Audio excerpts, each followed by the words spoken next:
The child brought a note to the police station for 2 months. The police chief immediately issued an order. Hello everyone. Enjoy these relaxing moments while you watch. Hello, kid, he said, bending down, his voice hoarse but full of concern. What are you doing here? It's not even dawn yet. Martin didn't answer.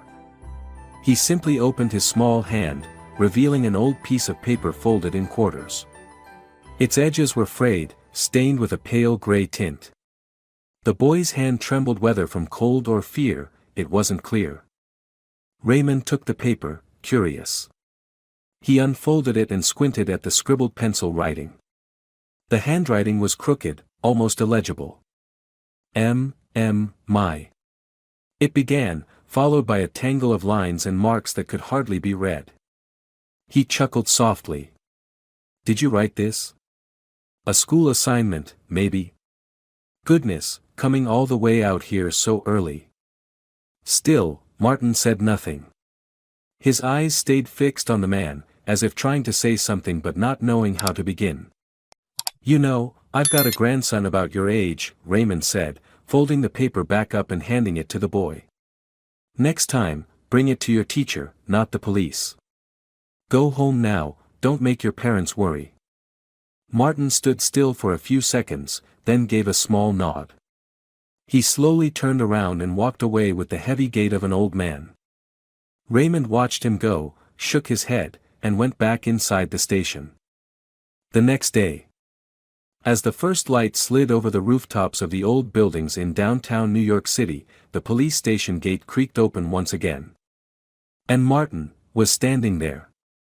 He was still wearing the same old clothes, his face still frozen from the cold, but this time he had a small scratch on his forehead, as if he'd fallen somewhere. He wasn't crying. He simply walked up to the gate and, just like the day before, held out the same old piece of paper. Lieutenant Raymond saw him from afar. Slightly surprised, he walked out, frowning. You again?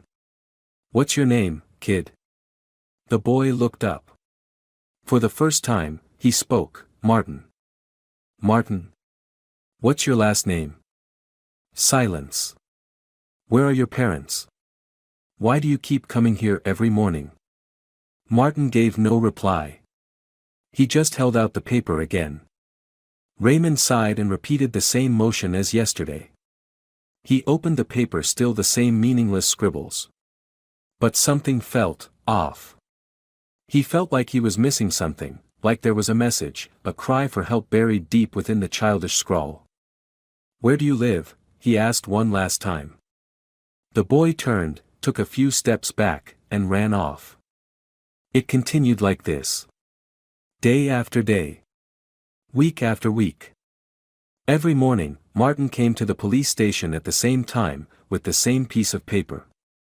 Some days it poured rain, he still stood quietly under the awning. Some days the cold was brutal, people wrapped scarves tight around their necks, and yet he wore the same thin, worn-out outfit, his eyes fixed on the station door as if waiting for someone to open it. Some of the younger officers began to recognize him, even jokingly calling him the alarm clock kid. Showing up early today, one joked as he passed by. Probably training to be a cop already, another teased. But not everyone was dismissive. Nurse Lucy Harris, who handled first aid at the station, started paying attention. That boy, he comes every morning. His eyes are red, his face pale. This isn't a game, she said to Raymond during lunch break. Lucy, I've already talked to him. He won't say anything, just hands over that scribbled paper, Raymond replied with a shrug. Maybe he doesn't know how to talk, or doesn't dare to, Lucy argued. But those eyes, you don't look at adults like that if you're happy, if you feel loved. Raymond fell silent, thoughtful.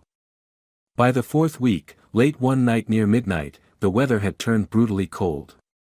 Senior Inspector Henry Ramsey had just returned from a missing persons scene. Tall, with a tough demeanor but sorrowful eyes, he stepped out of his car, exhausted, heading for the station. Then he saw Martin. The boy was curled up on the steps across from the station. The yellow glow of the station lights reflected in his hollow, lifeless eyes. The wind blew his messy hair across his face. He wasn't sleeping. He just sat there, staring at the station as if his soul had already been drained. Henry paused. Quietly, he walked over and knelt beside the boy. "Hey kid, what are you doing here at this hour?" His voice was gentle. "Where are your parents?" Martin didn't answer. Henry took off his coat and wrapped it around the boy's shoulders. "You must be freezing, huh?" Still silence. Only the sound of the wind in their ears. After a moment, Martin slowly reached into the coat and pulled out that same old piece of paper. Henry took it. He had heard about this boy a few times in meetings, the alarm clock kid, the weird letter boy, but no one had taken it seriously. He opened the paper, the streetlight dimly illuminating the chaotic pencil marks. But this time, he noticed something different. On the back of the page, a faint line of text like it had been erased or written so lightly it was barely visible caught his eye. "Help my mom. She's in the basement." Henry's heart pounded. He looked up at Martin, who was trembling from cold and hunger, but whose eyes now shone with urgency, pleading. "God!" Henry whispered. "How long have you been bringing this?" Martin replied softly, his voice barely audible, 2 months. Henry shot to his feet. "Raymond! Lucy! Everyone, get out here now. We've got a situation." The entire station erupted into chaos as Henry held up the paper, pointing to the faint writing on the back. Officers swarmed around Martin. The already frigid air thickened with a dread heavier than winter wind. "From now on, no one ignores a child like that again," Henry said, eyes blazing. The murmurs in the meeting room were non-stop as Henry Ramsey laid the paper flat in the center of the table, the fluorescent lights making the pencil marks shimmer faintly. "You all see it now," he said, his voice low. "This isn't a prank. This is a real cry for help." Lieutenant Raymond Owens swallowed hard. I looked at that paper dozens of times. I never saw that line." "Maybe the boy added it later," Nurse Lucy Harris chimed in. "Or maybe it was too faint to see before. Either way, he's been bringing it here for 2 months straight." "Where's Martin now?" Henry asked. "Resting in the infirmary. I just gave him some hot soup," Lucy said. "He's skin and bones, covered in bruises, but never complains." Henry paused. He looked around the room, at the faces filled with guilt and unease. Then he spoke, firmly. "From now on, Martin is our top priority. We're going to investigate this to the end. If he says his mother is locked in a basement, then we'll find that basement no matter what it takes." The next morning, Martin appeared again at the police station gate. Even though he had spent the night in a warm infirmary bed, had eaten and been cared for, he still got up early, quietly walked out, and went to the station gate, clutching that same paper. His shoes were torn, his sweater thin. It was as if he didn't belong in the care he'd received. He had returned to his role, the messenger, the child bearing a message from some dark place no one had reached yet. When Lucy saw him standing there silently, she rushed out and wrapped a scarf around his neck. "Martin! You don't have to come out here anymore. I told you, we're going to help you now." Martin only bowed his head, saying nothing. He stood still, gripping the wrinkled paper tightly. Lucy sighed and knelt in front of him. "Is it because you're afraid that if you don't bring the paper out, your mom won't be saved?" Martin looked at her, eyes glistening with tears but still silent. At that moment, Henry walked out. He wore a thick coat, a steaming cup of coffee in hand. But when he saw Martin, he froze for a second, then walked over. "Hello, little hero," he said, kneeling down to Martin's eye level. "Do you remember your address? Or the street you walk from each morning?" Martin gave a small nod. "Can you take us there?" For the first time, Martin spoke a sentence longer than 2 words, "I'm not allowed to talk." Henry looked at Lucy, then back at Martin. "Who told you not to?" "Him." Who is he? Martin trembled, lips pressed tightly together. Lucy gently brushed his hair. It's okay, Martin. You're in a safe place now. Whoever hurt you can't touch you anymore. The boy looked down at the ground. Henry stood up and turned to Raymond. Get me the front entrance surveillance footage from the past 2 months. I want to see which direction this boy usually comes from. In the surveillance room, the tapes were rewound day by day. Dozens of short clips showed Martin arriving alone each morning. Rain or shine, cold or wind, the boy always followed the same path, emerging from a narrow alley south of Whispering Lane near the slums. Pause here, Henry pointed. The camera zoomed in. The footage was blurry, but one detail silenced the entire room. There was a long, dark bruise on Martin's wrist, clearly fresh. God damn it, Raymond muttered. Lucy clenched her fists, eyes welling with tears. Give me this case, Henry said firmly. I want my team to go house to house in Whispering Lane. That area's a mess, sir, a young officer interjected. It's part of an unfinished relocation zone, lots of criminals, squatters. All the more reason to go, Henry cut him off. We let a 5-year-old knock on our doors for 2 months and nobody listened. Now it's time to make it right. That afternoon, a 4-person investigative team led by Henry arrived at Whispering Lane. The houses were run down, with peeling walls and boarded-up windows. The stench of trash, dampness, and cold mixed in the air, making anyone new to the place wince. People around here are afraid of the police, said Raymond, who joined the team. They won't open their doors easily. Henry nodded. Then we'll knock on every one of them. One house caught his attention immediately, number 17. The door was rotting wood, no doorbell, thick curtains drawn, and there were signs it had once been padlocked from the outside. This one looks suspicious. Owned by Julian Fields, Raymond said, scrolling through his tablet. Guy has a record domestic violence against his wife. He was also a suspect in 2 missing women cases in 2018, but there wasn't enough evidence. Call for backup. Prepare a search warrant. While waiting, they knocked on nearby houses. An elderly woman named Mary Garrison, who lived at number 15, opened her door and immediately grabbed Henry's arm. You're looking for that boy, aren't you? The skinny one, like a little stick. Henry was startled. You saw him? Every single morning. I see him walk past my window. He always comes out of number 17 alone, no one with him, no one seeing him off. Like a shadow. Did you ever hear anything strange from that house? The old woman hesitated, then said, I heard crying. Once it was a woman screaming. But then it went quiet. I was scared, didn't dare report anything. Henry clenched his fists tightly. When the search warrant arrived, the team rushed back to house number 17. The evening sky was darkening, turning to ash gray.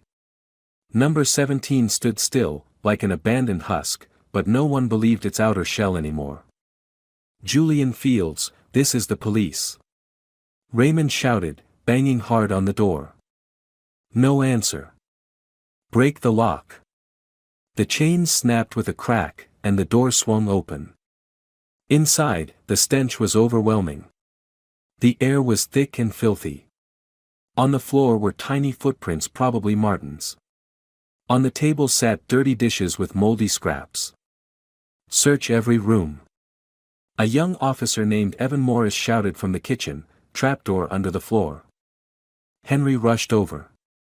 It was a floorboard with hinges, hidden beneath an old rug. They yanked the rug away and broke the trapdoor lock. The hatch creaked open, revealing a narrow staircase descending into darkness.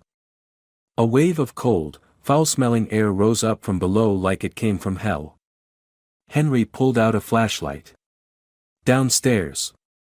Let's go. One by one, they stepped down, hearts pounding in their chests. Faint breathing. Metal clinking. And then, the flashlight beam swept across and revealed emaciated figures, hands and feet bound, eyes wide with terror, as if their souls had long fled. Among them, a frail woman looked up, her eyes red and swollen.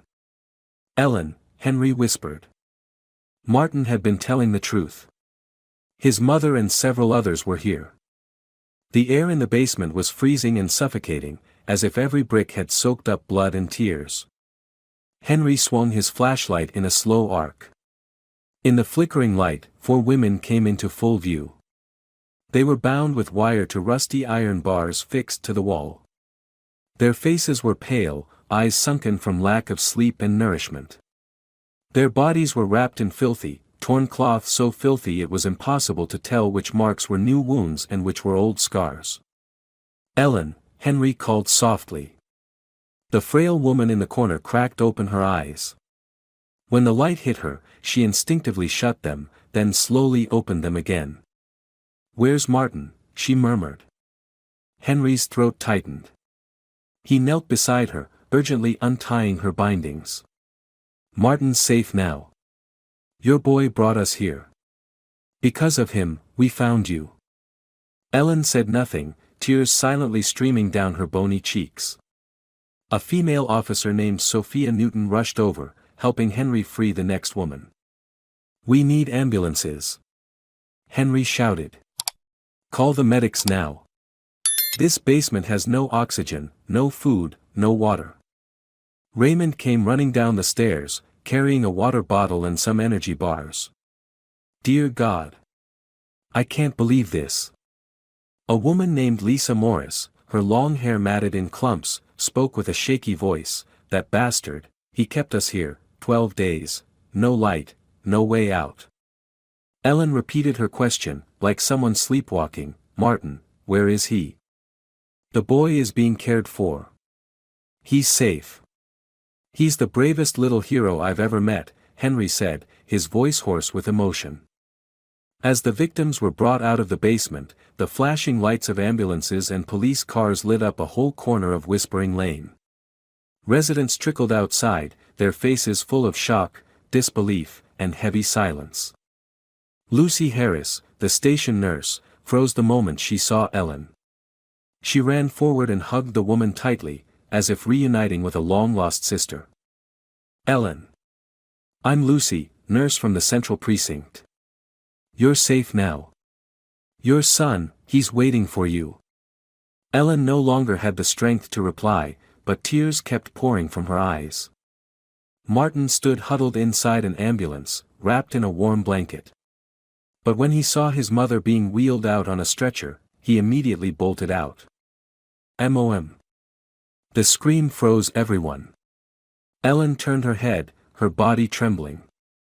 She reached out her hand, trying to sit up, but she was too weak. "I'm here. Martin." Henry lifted the boy up and placed him beside her on the stretcher. Martin gripped her hand so tightly his knuckles turned white. "Don't go anywhere again, Mom," Martin whispered. "No. I'm not going anywhere. You did so good. Martin." The identities of the 3 other women were confirmed that very night. Lisa Morris, Sandra Bennett, and Isabella Rhodes all reported missing within the past 2 months. Their files had once sat on Henry's desk in a case known as the Echo of Silence, a missing persons file that had been shelved due to lack of evidence. But now, there was no doubt. Everything pointed to Julian Fields, the owner of house number 17. "Where is he?" Henry asked Raymond. "We haven't found him.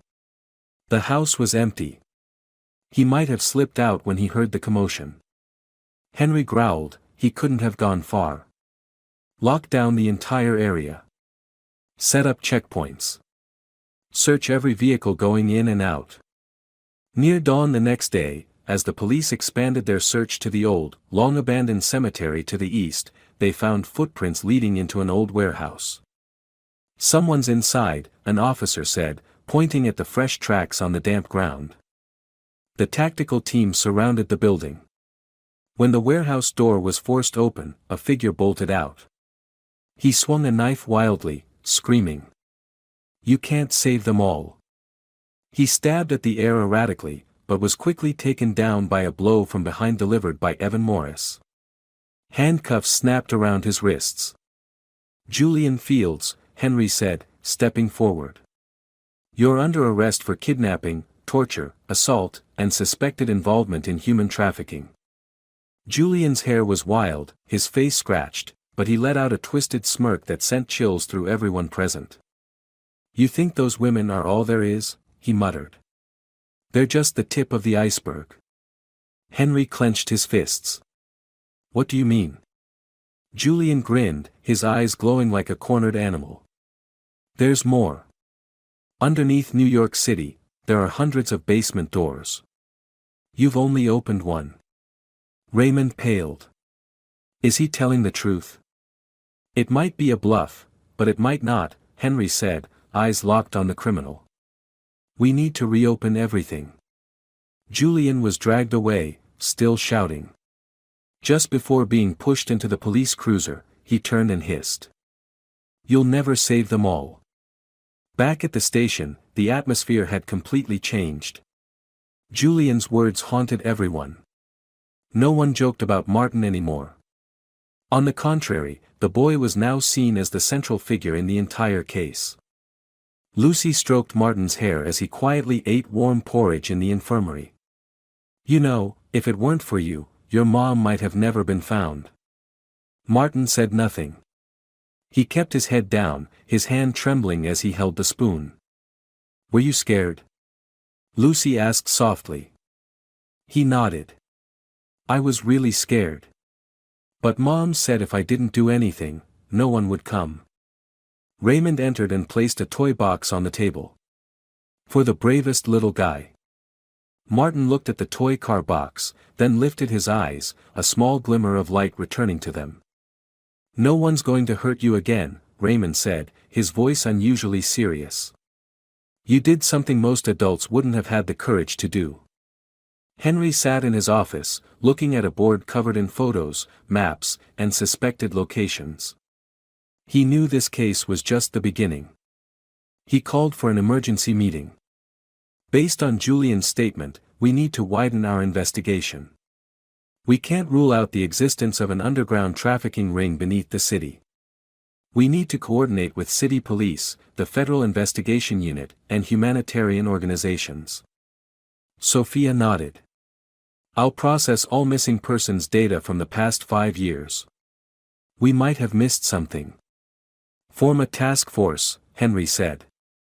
"And name this operation the Silence Broken." Raymond clasped his hands behind his back. "How many more Martins will have to walk out with a crumpled piece of paper before adults like us finally wake up?" The room fell silent. Outside, snow began to fall gently. House number 17 was now sealed off with yellow tape. In the basement, the evidence of violence remained, but this time, light was shining in. "There's more," Julian's last words echoed in Henry's mind like a whisper from a deep cave. It wasn't just a warning. It was a massive question mark weighing down on the shoulders of the entire city police force. The emergency meeting the next morning in the command room was taut with tension. Everyone was present, from detectives to data analysts to logistics staff. Henry stood before a large digital screen, remote in hand, clicking through images, a map of the city, the list of missing persons from the past 3 years, and most importantly, Julian Fields' file. "He's a key link," Henry said firmly. "But he's not the core. Financial records show at least 3 large transfers to anonymous accounts in Colombia, Guatemala, and Ecuador, countries previously tied to known international trafficking networks." Raymond Owens nodded. He worked as a cross-border truck driver for a while. He might have built the network during that time. Sophia Newton, the data analyst, added, "I checked Julian's phone records. 23 calls to an unidentified number over the last 3 months, always late at night." "What about cameras around Whispering Lane?" Henry asked. "Being processed," Evan Morris replied. "But we already have one surprising find." He tapped his laptop, playing a grainy black and white clip. "This footage is from a traffic camera at the intersection near house number 17. On the first Monday of each month, at exactly 3 a.m., a small delivery truck stops in front of Julian's house. No one gets out. No one goes in. But the rear hatch opens, and then closes. "Give me the license plate number." "Already sent to the trace unit," Evan said. "But looks like it's a fake plate." Raymond frowned. That means he wasn't working alone. "Exactly," Henry said. "There's no doubt now. This is a network." The field unit was ordered back to house number 17. This time, they weren't just searching for surface evidence. They brought seismic sensors, underground scanners, and cadaver dogs. Lucy joined them too, refusing to stay behind after what happened with Martin. "You sure about this?" Henry asked, seeing her in a cold-weather jacket, gloves on her hands. "No one understands that boy better than I do," Lucy replied, her eyes determined. "If there's any other sign in that house, I want to see it myself." They began sweeping the entire house. The geotech equipment beeped steadily as it passed through Julian's old bedroom. "There's a hollow space beneath here," a technician reported. "Roughly 1.5 meters below ground." Raymond knelt and tapped the floor. "Definitely hollow. Could be a hidden stash." It took nearly an hour to pry up the floor tiles. Another trapdoor appeared, but this time, it was welded shut with iron, unlike the previous basement entrance. Henry exhaled. "Open it." When the iron door was finally cut open, a foul stench burst out. Henry immediately covered his nose. A small room was revealed, just about 4 square meters. Inside, there were no living people. But what they found was far worse. A wooden table covered in thick files, photographs of bound women, and a digital camera. Under the table, a suitcase filled with hair, brushes, rope, crayons, and a cloth doll with its belly slit open. Lucy staggered back, hands trembling. "No, this can't be." Sophia opened the thick file. Inside was a list of women's names, most aged between 18 and 35, with addresses, phone numbers, and handwritten notes: "Tasty, resistant, delivered." Evan vomited on the spot. Raymond clasped his hands behind his neck, eyes squeezed shut. "How many of the missing persons in our system match names on this list?" Henry asked, voice tight with horror. Sophia counted quickly. "At least 12. But 5 names have never been reported missing. We need to locate next of kin immediately." "What about the camera?" "Being sent to the forensics lab." Henry stood up straight, eyes like ice. "This is no longer an isolated case. This is a system." That night, Martin sat in his temporary room at the Child Support Center. Lucy brought him a new set of clothes, some cookies, and warm milk. "Do you want to be with your mom again?" she asked. Martin nodded, his eyes lighting up. Lucy bent down and gently stroked his hair. "I promise. Everything is being arranged. Just a few more days." Martin whispered, "That man said, there are more basements." Lucy paused. "Who?" "Julian. He told my mom. That there are more places like that. My mom wasn't the only one." Lucy took the boy's hand. "You're right. And thanks to you, we're finding them."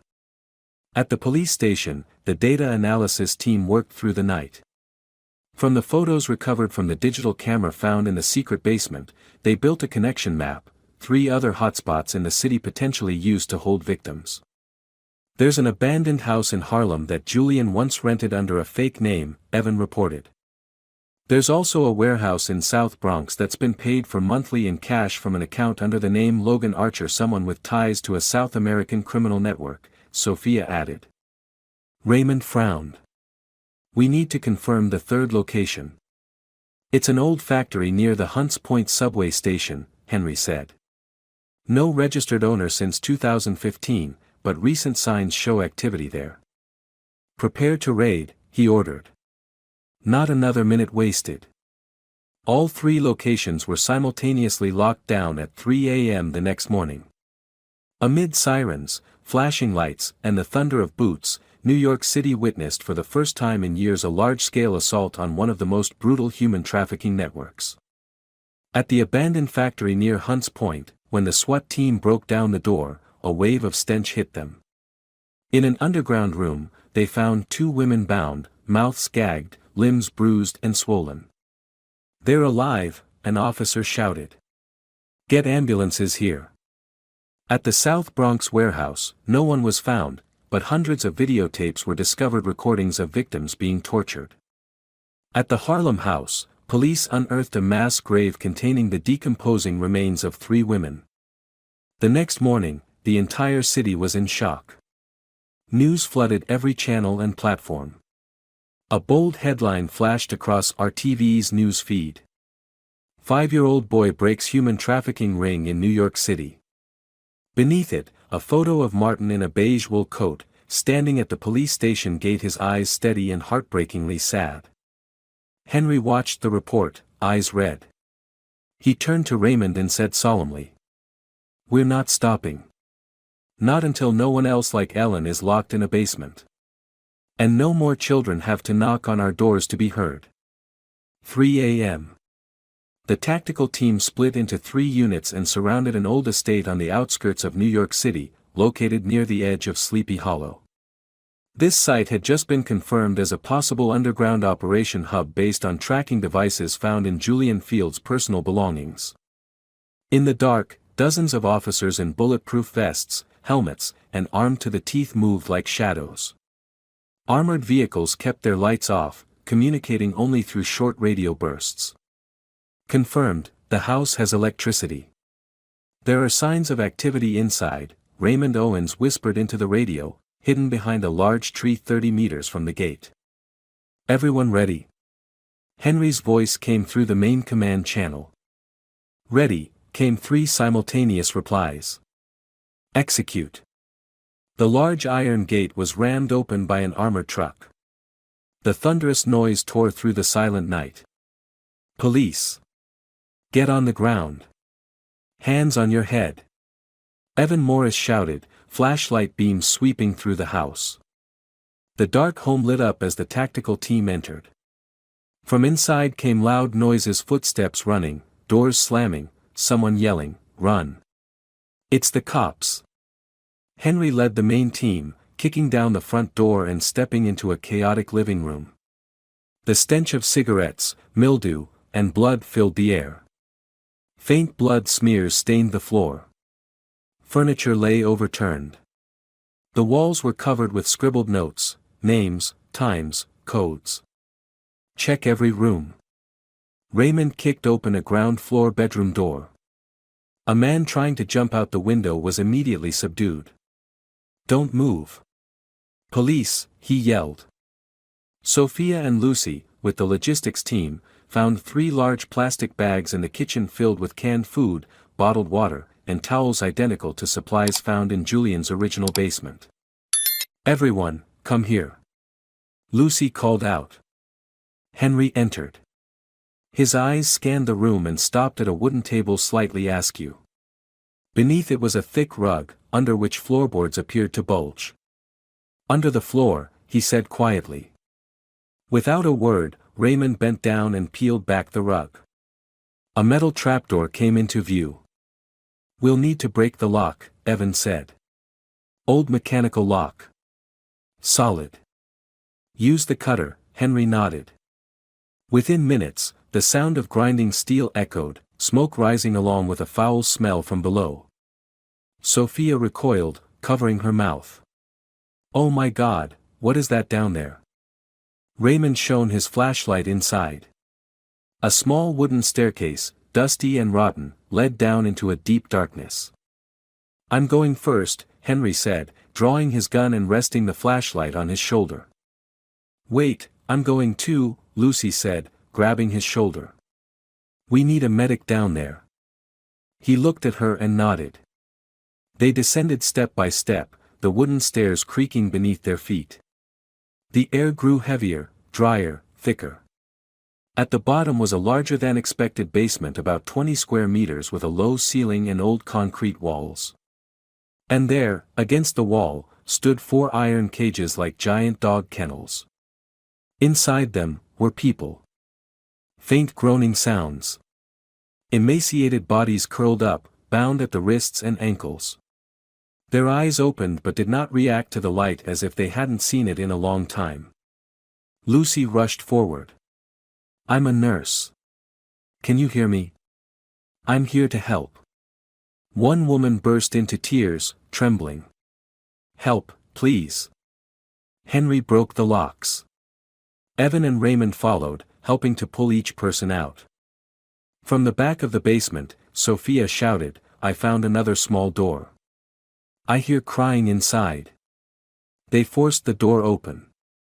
Inside was a girl, about 10 years old, lying motionless on the floor, her hair tangled. Her eyes were wide, full of tears, but no sound came from her mouth. "She's alive," Lucy cried. "We need an ambulance now." Raymond reached for the radio. "Requesting reinforcements. Bring stretchers down. We've got 5 victims condition critical." Over the next hour, all victims were brought above ground. Crowds had gathered around the property, watching silently as the ambulances carried the victims away. Lucy collapsed onto the front steps, soaked in sweat, her hands stained with dried blood. "How many more people like this?" she murmured. Henry stood beside her, eyes full of sorrow. "I don't know. But we'll keep going." Raymond stepped forward, handing Henry an old cell phone recovered from the suspect caught earlier. "A message was just sent as we breached. It says, 'They're coming. Erase everything.'" Henry clenched his jaw. "They're organized. They know they're being watched." Sophia stepped in. "We need to check every address tied to anyone in that phone's contact list. Start mapping it out." "And what about the camera on the table?" "Still decrypting. Tech team says it could hold critical evidence." Back at the station, in the surveillance room, Sophia played a newly extracted clip from the camera found in the estate. It showed Julian speaking to a man in black clothing, face unclear, voice deep and calm. "New York City is a transit point. Clear everything before next month.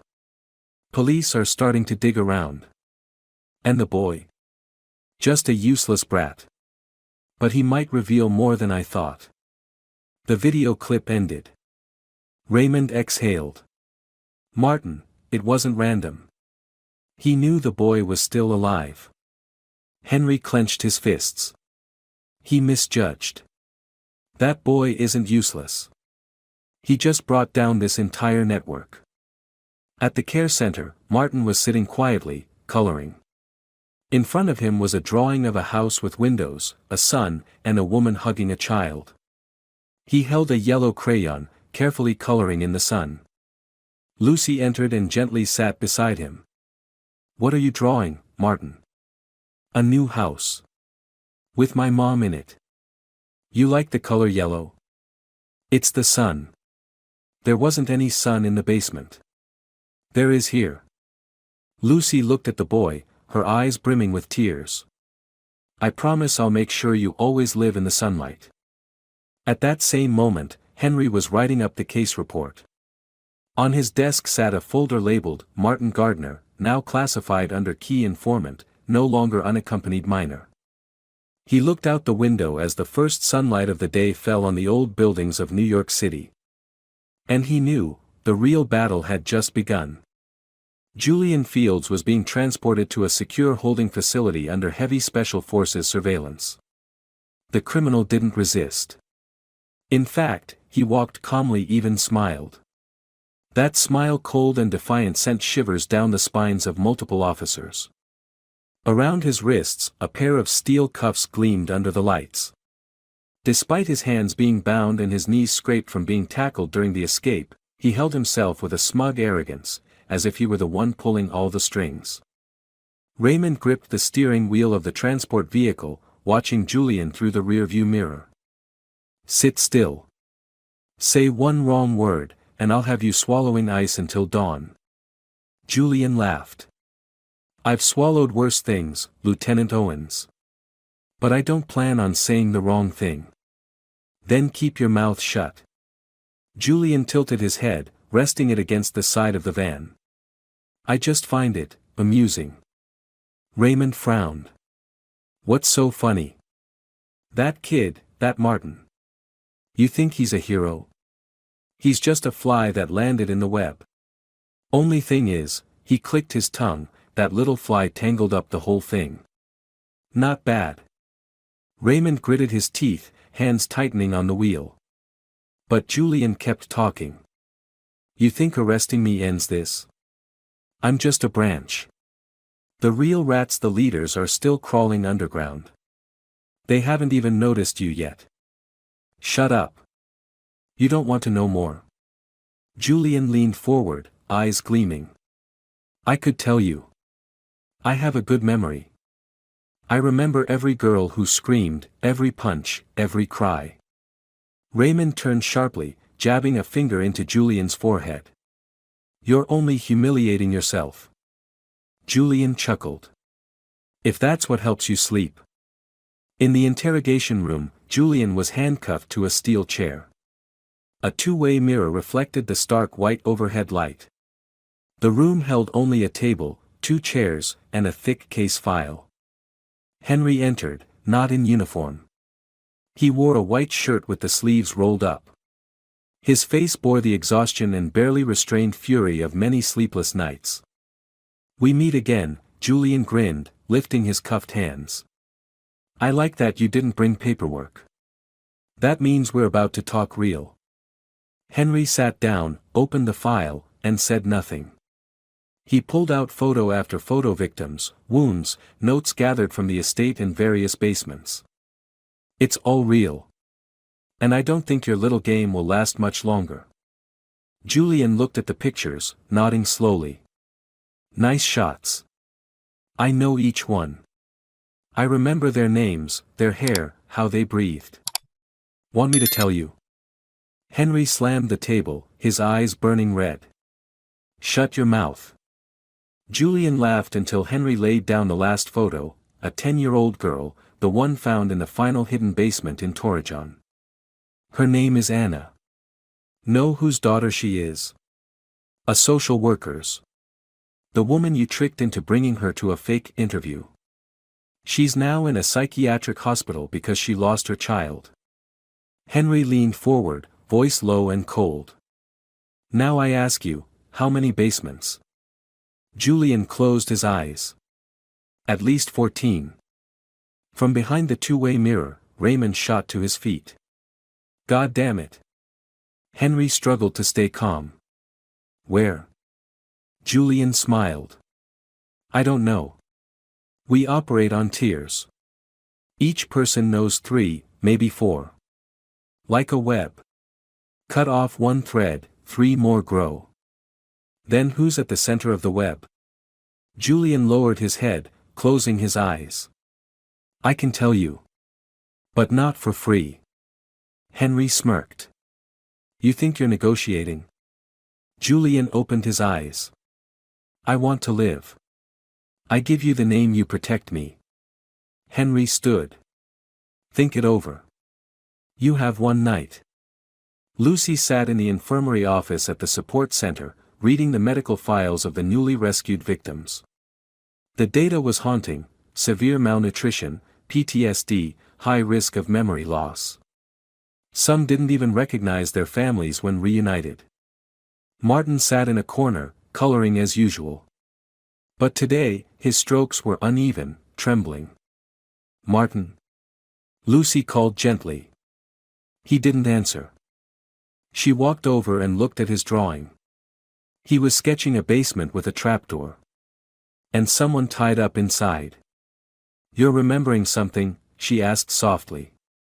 Martin nodded, lips tightly pressed. A different place? He didn't respond. He simply pointed toward the window, toward the quiet city streets outside. There's more, he whispered. Meanwhile, Sophia was tracing Julian's financial data. She tracked a string of shell accounts tied to a front company called Dominion Holdings, registered on paper in the United States, but with heavy activity in Mexico. This company's never been investigated, she told Henry. But there are signs of massive cash withdrawals. Who's the listed owner? Sophia hesitated. Victor Sullivan. Henry's face paled. That name. He was a special inspector in Seville. Went missing in 2017. Maybe he didn't go missing, she said. Maybe, he changed identities. Dig deeper. If that's true, we're not just up against criminals, we're dealing with a network with insiders. That night, Henry returned to the interrogation room. Julian still sat there, eyes gleaming like someone awaiting victory. We know about Dominion Holdings, Henry said. And Sullivan. So you have two choices, be a valuable witness, or get thrown into a courtroom abyss. Julian tilted his head. What proves I'm lying? What proves you're not? He grinned. A map. Henry paused. In the house at 28, Main Street, second floor, behind the painting of the veiled woman. There's a safe. Inside is a map of the basements. Not complete. But it marks several that haven't been found yet. Henry stood. If you're lying, I die. I know. At dawn, the tactical team stormed house number 28 as instructed. And just as Julian said, behind the painting, there was a safe. Inside, just as Julian had said, was a bundle of hand-drawn maps. The pen strokes were rough but clear. 9 locations were marked. 4 had already been discovered. 5 remained unnoticed. I can't believe this, Raymond whispered. Send it to the analysis team. Prepare for raids within 48 hours, Henry ordered. Behind all the action, Martin remained silent. He knew nothing about the maps, about the name Sullivan, or the unopened bunkers. All he knew was that every night, when he closed his eyes, he still heard his mother crying. Still heard the moans of strange women. Still smelled the rusty iron of restraints and the mustiness of places untouched by light. And he was afraid. Lucy held him close. It's okay, Martin. The nightmares will pass. The boy shook his head. Not yet. Why? Because no one's gone down the last bunker. A map. 5 marked points. The last bunkers. Operation Last Door was launched that very night. The U.S. Department of the Interior issued a Level 3 alert, activating all special forces from neighboring counties. Henry Ramsey, the man who started it all from the scribbled paper of a 5-year-old boy, now stood as commander of the largest anti-human trafficking operation in New York City in the past 2 decades. There are no more second chances, he said at the tactical briefing. If these points are real, every passing minute could cost a life. We must act swiftly, in unison, and leave no one behind. Raymond Owens pointed to the map. We'll take the location in Yonkers. There are signs of guards. It used to be an old canning factory, perfect cover for underground structures. Sophia Newton, holding a file folder, continued, I've been tracking the money flow. A sum of $150,000 was just withdrawn from a bank branch in Brooklyn. It matches the address of the 3rd location, an abandoned metal workshop. Lucy, you're with me, Henry said. We're heading to the most suspicious spot on the edge of the Rocky Mountains. No one expects life there. That's why I fear it hides the worst. Lucy paused for a second. Then nodded, expressionless. Let's go. 3 a.m. For simultaneous strike teams. In Yonkers, Raymond led his unit into the abandoned factory. Flashlights scanned the pitch-dark hallways, walls stained with old blood. A room was sealed with heavy chains. Cut it open, he shouted. The screech of metal. The door gave way. Inside was a bunker, 3 meters deep, hidden beneath a layer of fake tiles over concrete. 4 women lay collapsed inside, hands and feet bound, their eyes sunken. One of them was unconscious. Raymond knelt and held one of the victims. "We're the police. You're safe now." In Brooklyn, Sophia's team stormed the metal workshop. They encountered 3 armed guards. "Gun," a team member yelled. Gunfire erupted. A brief but fierce confrontation. 2 were subdued. 1 was shot in the leg. Sophia ran into the main office where a wall had been disguised with a shelf. She kicked it down. A narrow passage was revealed. Inside were no living people. Only suitcases filled with medical records, photographs, DNA samples, and ID codes of dozens of women. "Oh God, this is the victim classification hub," Sophia whispered. Meanwhile, Henry and Lucy drove toward the Rocky Mountains, where the map marked a remote location deep within the pine forest. The vehicle couldn't go further. They got out, used flashlights, and trudged through snow. Finally, they found a decaying wooden cabin, no house number, no electricity. Henry raised a hand. Silence. They surrounded it. Lucy whispered, "There's a faint light, from underground." Henry crouched. Beneath the table was a freshly nailed wooden plank. He tore it up. A trapdoor. Ragged breathing echoed from below. Lucy shuddered. "Someone's alive." They descended. This bunker was unlike anything they had seen. Inside was a girl, no older than 8, trapped in a glass chamber like a laboratory enclosure. Outside stood a bald man in a white lab coat, pen in hand, writing in a notebook. Henry aimed his gun. "Police. Hands up." The man didn't flinch. He slowly looked up and smiled faintly. "I knew you'd come." Lucy shouted, "Open the chamber. She's breathing through artificial oxygen." The man smiled. "Impossible. She can't survive outside the sterile environment. I'm studying her genetic cells." "Hands off." Henry roared. But the man pressed a button. The chamber opened with a hiss. The girl coughed violently, her face turning purple. Lucy rushed in, cradling the child. "I'm here. I'm here now. Hang on." Henry kicked the doctor to the ground. "Your name?" "Victor Sullivan."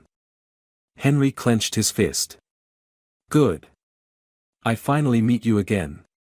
Over the next 48 hours, all 5 locations were verified, each had real victims. In total, 21 people were rescued. 6 had died in the bunkers from malnutrition and severe injuries. 8 suspects were arrested, including 2 doctors, 3 former cops, 1 businessman, and 2 armed guards. The entire network began to crumble. Julian was informed.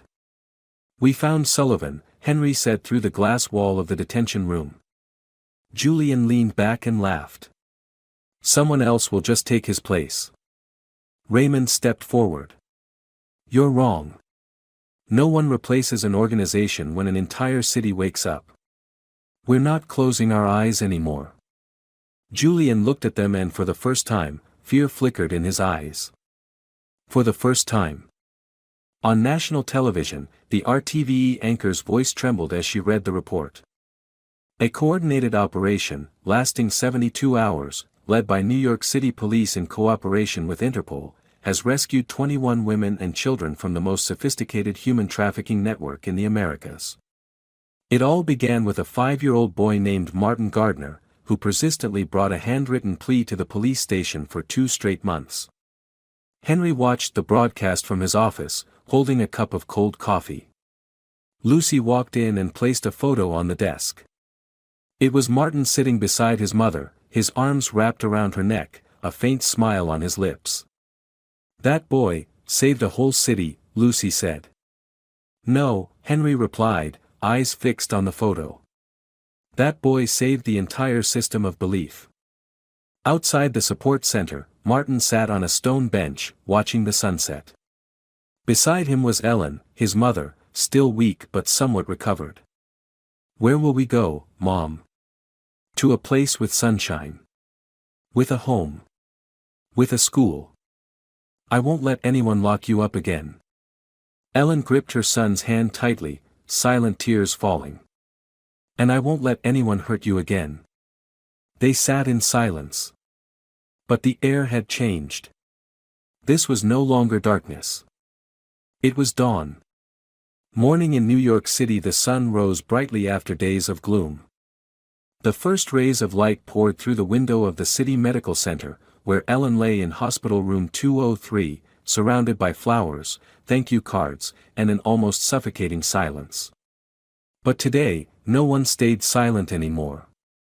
The door swung open. Small footsteps echoed.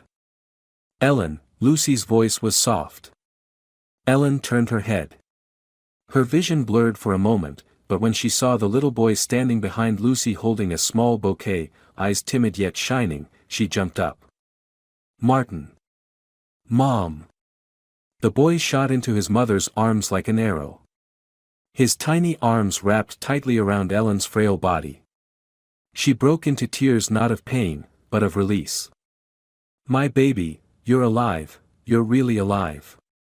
Martin hugged tighter. "I was afraid you weren't." Lucy, standing behind them, turned away, wiping her tears. Ellen leaned down, kissed her son's tousled head. "I'm sorry. I couldn't protect you." "No. I saved you, Mom." That afternoon, at the press conference, the U.S. Secretary of the Interior stood before hundreds of reporters from around the world. At his side were Henry Ramsey, Raymond Owens, and Sophia Newton. A large photo lit up the LED screen behind them. It was Martin, holding a bouquet, standing in the hospital hallway, smiling radiantly, eyes still glistening with tears.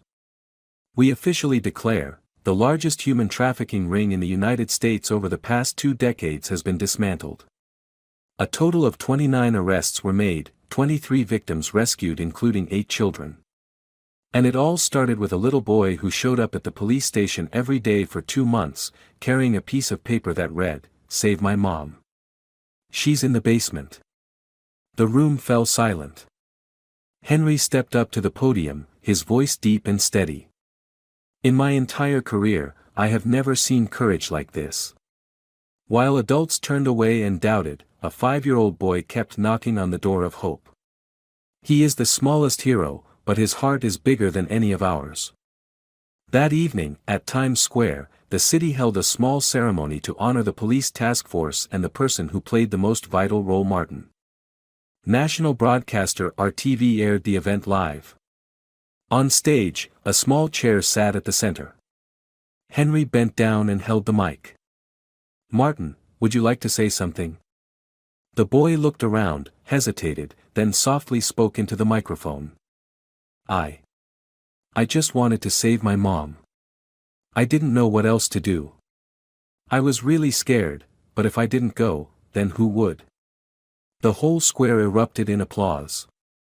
Some people cried.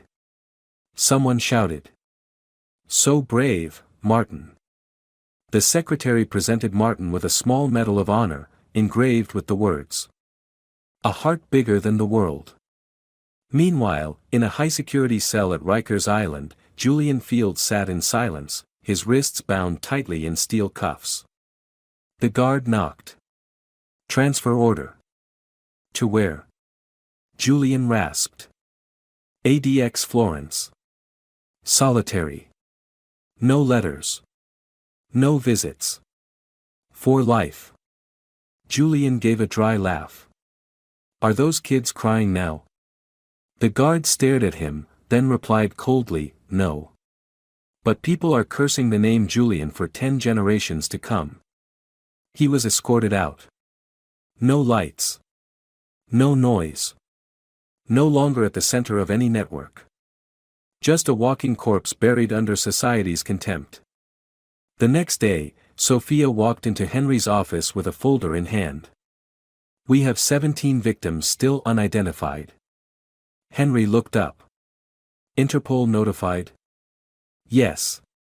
Some show signs of being citizens of Colombia, Guatemala, and the Philippines. Possibly trafficked from abroad. Raymond entered, holding a cup of coffee. What about those in government who helped them? Henry clenched his fist. We won't let it go. Sullivan was a major link. He named 3 former congressmen who were bribed to cover the licenses of the underground clinics. Prosecutor Maria Wilson has issued emergency arrest warrants, Sophia nodded. We're not fighting alone anymore. Raymond smiled faintly. Finally, the light wins. That afternoon, Ellen and Martin were brought to a small house in the White Plains suburbs, funded by a charity dedicated to survivors. The house had a garden, sunny windows, and a cozy little kitchen, something Ellen had always dreamed of. She held her son's hand as they walked in, overcome with emotion. This will be our home? Lucy nodded. Yes. Everything's arranged. You and Martin can stay here as long as you need. If you'd like, there's a culinary training center nearby. Ellen laughed through her tears. After all those years underground, I'll learn how to start over. Martin ran into a room, opened a cabinet, and exclaimed, books. A desk. And a drawing easel. Lucy looked at mother and son, smiling. Now this is real light. That night, as Martin colored under the desk lamp, Ellen sat beside him. She looked at him and asked quietly. Are you mad at me? For not protecting you? Martin looked up and shook his head. I was just scared you wouldn't wake up. Ellen leaned in and kissed his forehead. I'm awake now. Thanks to you. And the others too. Ms. Lucy. Mr. Henry. Mr. Raymond. Yes. They're good people. Martin nodded. Tomorrow I'll draw them. And this house too. Yeah. But I'll draw one more paper. What for? So if someone else is trapped, they'll know that just one piece of paper can save their mom too. Ellen held her son close, unable to say a word. In a private meeting room at New York City Hall, the mayor signed a new resolution. Martin's Law, a special policy requiring that all police stations thoroughly investigate missing relative reports made by children, even those without a guardian. At a newly opened elementary school near their home, Martin was enrolled in Class 1B. On his first day, he wore a white shirt, a blue backpack, and carried his colored pencils. The teacher asked, "Where would you like to sit?" He pointed to the desk by the window. There. So if someone needs help, I can see them from far away. A week after the ceremony, Martin began school like any other child.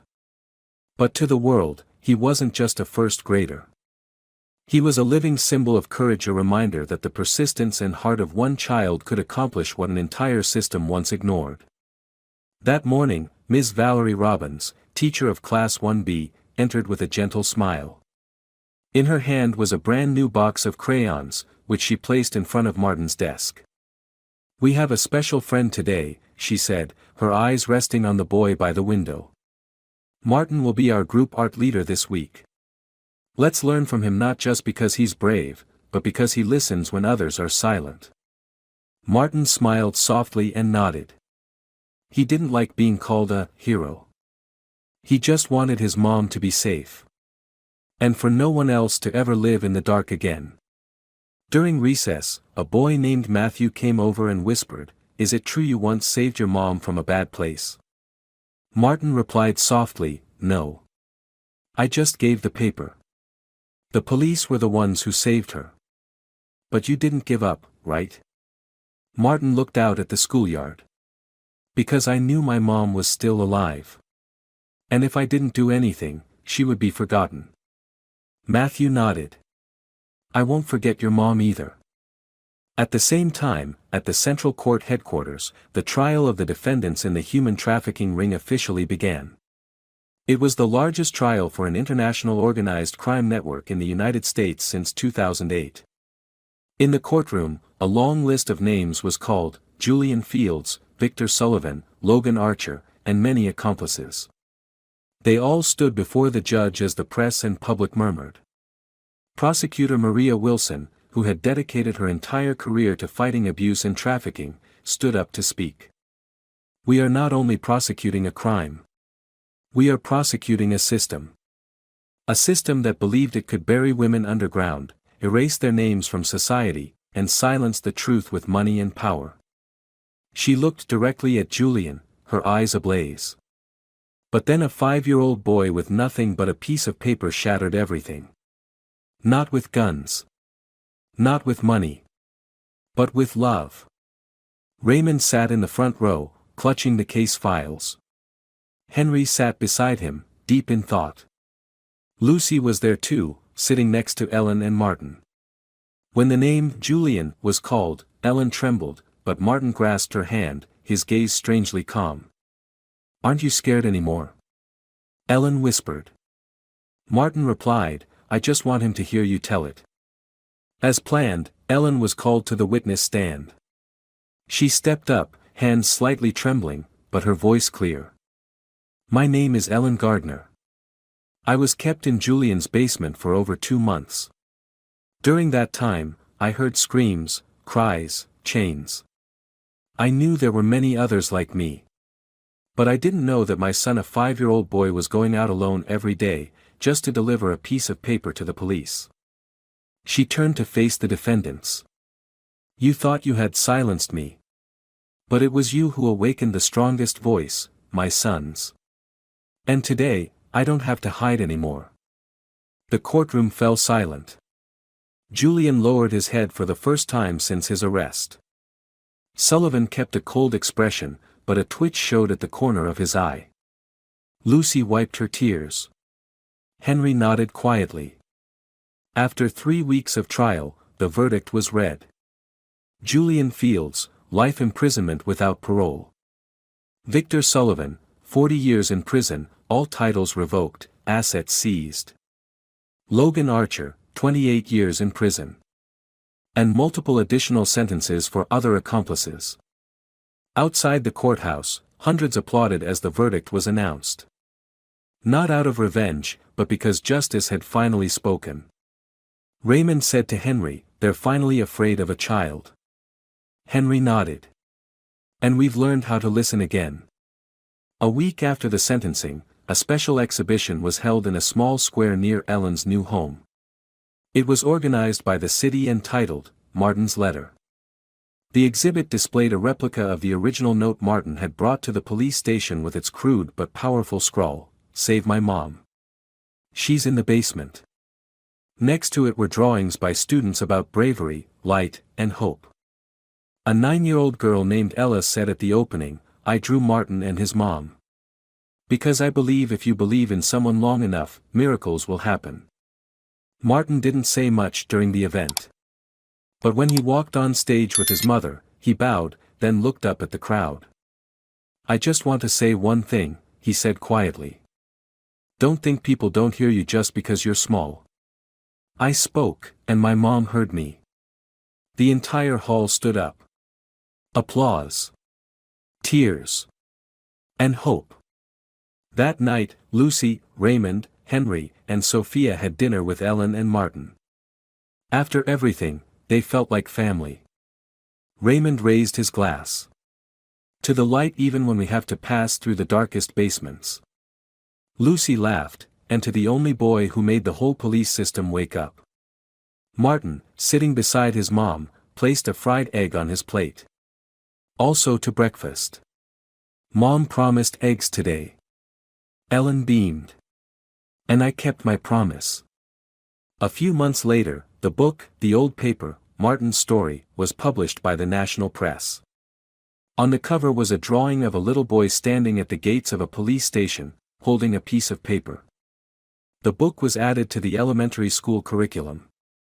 Henry received the Medal of Police Honor. Lucy became a policy advisor for child trauma care. Raymond opened a training course on identifying community risk signs. Sophia received a United Nations research scholarship. And Martin? He remained a first-grade student going to school in the morning, coming home in the afternoon, and drawing by the window at night. But in every pencil stroke, in every gaze of his, people saw something. The world had changed because of a piece of paper, and a heart. Martin's story reminds us that sometimes, the greatest things come from the smallest people. That persistence, courage, and love can break through the darkest systems if we choose to listen and believe. No one is too small to make a difference. Never underestimate a voice, a cry for help even when it comes from a child. It is the indifference and apathy of adults that feeds evil. But with one unwavering heart, light will always find its way through the darkness. If you enjoyed this story, we invite you to give it a like and subscribe to our channel. Your support motivates us to keep bringing heartwarming stories almost every day. We are very grateful for your support. See you soon.